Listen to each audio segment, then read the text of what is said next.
So another race we're going to cover on the Thursday is the Mares Novice Hurdle. I know it's looked down upon by quite a few people, but hey ho, I quite like it, and I've got one that I fancy in it, so we're talking about it.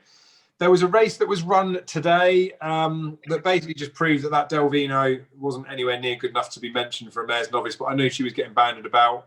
Hook Up as well.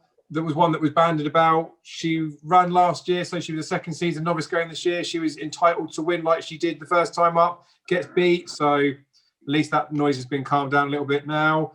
There's some news that's come out about one of the horses in the race, but I'll let Matt break that because he messaged me, so he went with that.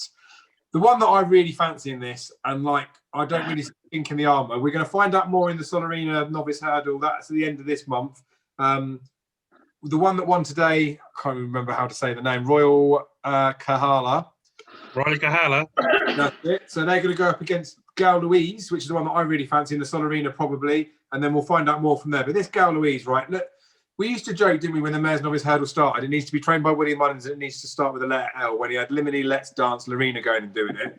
Kenneth Alexander, or it's not, I don't know if it's Kenneth, the Alexander guy, the one that buys into the Mares programme, Honeysuckle, the likes, he obviously wants to win the Mares Novice Hurdle, doesn't he? And he sent a mare to Willie Mullins. Like, it just ticks all the boxes, doesn't it? Just send it to Willie, win the Mares Novice Hurdle, box ticked, I've done what I need to do. She was like, possibly like workman, like you'd say the last day, but I just think she's going to have so much more to come. Like, I think her debut win was just really impressive. I still can't even believe that she's still a 6-1 pope for this. I think she proper hacks up. Now, Jamie mentioned earlier that she wears it well. The Syndicate horse was back in training, so that's a positive side. So hopefully she turns up either here or Supreme. That changes the market slightly, the fact that if she's not here, Gal Louise would be a lot shorter. But didn't like the one that won today. Don't really fancy that. The Glancing Queen wants further. There's just nothing in here that I particularly like other than Gal Louise, and I fancy her quite strong. Now, Matt, there's one in here that lots of people will have their eye on. They'll have had their eye on her for the last 17 seasons when she's not turned up. But you've got some news to break out. I mean, it's not technically your news, but you told me, so you can tell everyone. I don't think it's me breaking the news, but she's still in pre-training with her today, didn't we? So she's unlikely to make it here, which she was the one I was hoping to see back out. But Gypsy Island, that is? Yeah, Gypsy Island, so yeah. Don't like she's going to make it. So that a question that will come out from lots of people. So basically, Gypsy Island, as much as we all know that she could potentially be the one that would be chancing here, she ain't going to make the race as far as I'm concerned. And even if she does, she ain't going to be ready for it. So ignore her. So, Matt, with that in mind, and the fact I've already told you who's going to win it, what do you like in the race? Yeah, I'm sort of along the same lines as you, Dad, because there isn't anything in behind, really. She wears it well. If it was news to me from Jamie, if she wears it well, back in training and fitting well. So she would be obvious interest. But Hook Up I liked on debut, but flopped today. But it was on testing ground, I think, wasn't it, and over a bit further. So maybe not quite give up, but she just doesn't look in the league of Galoise.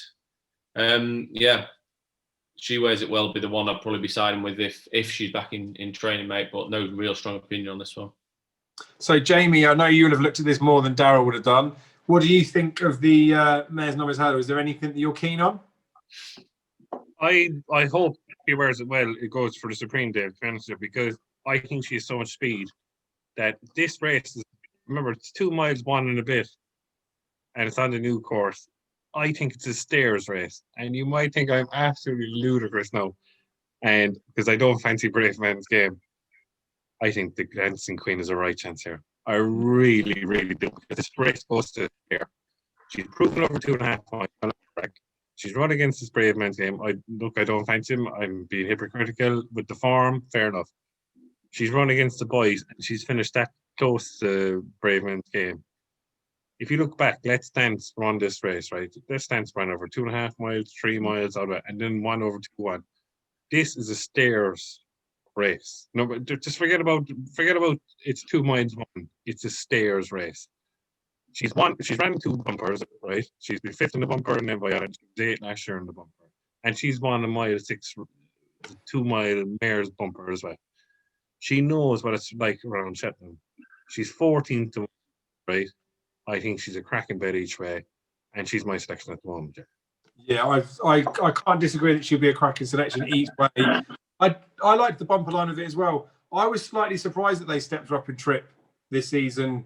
I didn't think she looked like the type of horse that would really like relish like as proper stay and trip in terms of actually running in it. I know what you mean about this race, that you need the stamina to go and do it. I thought they would have hung about the 2 mileage or under 2.5 with her, but she's still interesting when she comes in. I do quite fancy this Gal Louise. Daryl, have you looked at the Mares Novices this year? I've had a little bit of a look. Why is this a stayers race, Jamie? Because look at the winners there. Look at the winners. Is that not just a reflection on the pace of the race, the horses that made up the race? Exactly. That is exactly. You've eked the words out of me now. I agree. It's so well run that it suits the stare, right? So I think this Glancing Queen needs a good face, and it suits. She stays 2.5 miles, right? Most of the winners stay 2.5 miles. Look at Concertista. What are we talking Concertista for? Yeah. I totally see what you're saying, but what I'm getting at is that this is a race over 2 miles, 1 furlongs, right? Yeah. So every single race over 2 mile, 1 furlong is a completely different race because the makeup of the horses that are running in the race. If this race is run at a real good gallop, then it's going to suit a stayer. If this race is run at a slow gallop, it's going to suit a speed horse. I know, yeah. That's the problem. Like I understand. I'm the same. Like when you go back through the winners, you say, look, stayers have won this race, blah blah blah, this, that, and the other. Like I totally agree. Like typically, this race would be run at a strong gallop, but when the final fields come into this race and there's no out and out front runners, and all of a sudden you're anti-post betting a stayer for this race, and they go a terribly slow gallop because the makeup of the race suggests that they're not going to go that quickly. I think it could be a bit misleading, and I just think. And do you know what the thing is as well? The one I do like for it is actually a stayer, which is funny enough. But I'm just saying, like final fields are so important because of the makeup of the race and the horses that are going to literally take them along a certain gallop. The Glancing Queen is interesting. For me, she's been around long enough to know that she's a standard setter rather than a progressive horse that's going to go and do anything. I don't think what she's done in any of her 2 starts suggests that she's a Cheltenham Festival winner by any stretch of the imagination. I thought today's winner, Royal Kahala, was actually very, very interesting. I thought the way she cleared away at the finish, she was doing her best work at the finish at the end of the race, and I think the Cheltenham Hill will definitely suit her. I think she's got loads more to come, so I think she is very interesting. The one issue I'd have with Galoise is the fact that she jumps out to the right, and the fact that she runs down her hurdles and hangs to the right. That would be a slight concern for me. So I'd just keep an eye on that. If she runs again, I'd keep an eye on that. I'd like to see her on the left-hand track before she goes to Cheltenham. I'd like to see her on another left-hand track before she goes to Cheltenham. And she hasn't. She's only been right-handed at Thales. So I'd have to see her on the left-hand track before she goes there. She did look very talented. Like Jamie said, she wears it well. I don't know where she's going to go. She might come here.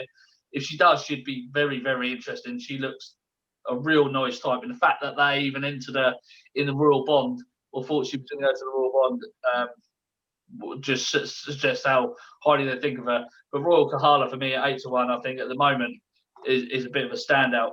I think these are the type of races where you get to about 14-1 bar and you look down the race and it's absolute crap. Below 14-1 bar, I think you do want to be looking at the top of the market for this sort of race. I mean, you've got what three of the last 5 winners of this have been favourites, odds-on favourites. They've all come from the Willie Mullins yard. Willie Mullins won the last 5 renewals of this, but 3 of the last 5 have been favourites. Concertista was only 9-2 in the market. Eglantine de Saul obviously was 50-1 shot, but I think Mullins obviously is your right trainer for this. I do think you're looking towards the top of the market, and I don't think this is one of those races that has a lot of depth in it. So I think those that get pushed towards the top of the market are the ones you want to focus on. And I think the fact that Royal Kahala is already there at 8-1, Peter Fahey, is an interesting alternative to a Willie Mullins horse.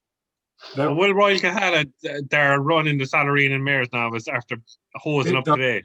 It does, Peter Fahey say, that's what said, yeah. So the pair of them take on each other, wouldn't they? That's Leopardstown, so that is left-handed. So that'll answer Daryl's questions, because Galderies is definitely going for that. And I think this Royal Kahala is going to go for that as well. But again, like I think she will, but again, is she going to bottle it? Well, Roll. look, I'd rather go. there's six I'd rather to go one- with a there's horse. six to one I'd rather and go with. eight to one I'd rather go with a horse with the Glancing Queen because the fact of the matter, she's been 3 times around. Correct. Fair enough, but there's 6 to 1 and 8 to 1 the pair, so you haven't got to be forced into an anti-post bet. I mean, if Oh, I know. Galois goes and wins, then she's going to go, what, 3 to 1? I mean, Yeah. like, you're not missing out on too much, are you? They're No, short you're not. enough prices as they are. Well, that's it. But the two that we've mentioned there, Galois and Royal Carhala. I mean, Galois is the winner, but the two we've mentioned there, you'd wait for them. You'd wait for the Solarina to back them. You'd rather lose the bit of anti-post value, but know the answer, than take the risk pre because it's just not risk worthy. Well, for the sake of what, a couple of points? Yeah, you're right. Yeah, I would rather wait. But I do agree with what Jamie's saying about the Glance Queen ticking like plenty of boxes, and it's another one of those that we talk about it this far out. Let's just say there's a fly in the ointment in that Solarina, like something left field comes in, then Gal Louise and Royal Carhada's prices go blown up. Something that wins makes their form look a little bit pants. People get excited about the bumper four behind Envoy Land for the Glancing Queen, regardless of how far back it was. All those sort of things will come in, and the Glancing Queen's the sort of horse in it that will be the wise guys punt nearer the time. So definitely worth mentioning now. Anything else to add for that? No. Boom.